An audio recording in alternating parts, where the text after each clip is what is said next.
মানুষের শেষ হয় না, স্থানান্তর হয়। এই মৃত্যুটাও একটা স্থানান্তর, ইন্তেকাল। ইন্তেকাল মানে স্থানান্তর, মানে এটা এ পাশে ছিল, এই পাশে। মানুষ কখনোই শেষ হয় না। তোমার আমার কোনো শেষ নাই বাবা। ছেলেরা বলি আব্বা, তোমারও না আমারও না, কারো কোনো শেষ হবে না কোনোদিন, আর কোনো দিনে না। মানুষ জন্মের পরে একটা সময় স্থানান্তর হয়, কবরে যায়, আবার সেখান থেকে স্থানান্তর হয়ে একদিন হাসরের ময়দানে আসবে। সেখান থেকে আল্লাহ তাআলার সামনে গিয়ে দাঁড়াবে।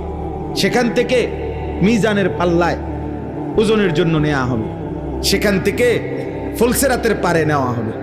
সেখান থেকে ফুলসেরাত পার হলে জান্নাতে ঢুকবে, না হয়তো পড়ে গেলে জাহান্নামে ঢুকবে। জান্নাতে যে ঢুকবে সেও চিরস্থায়ী, জাহান্নামে যে ঢুকবে সেও চিরস্থায়ী।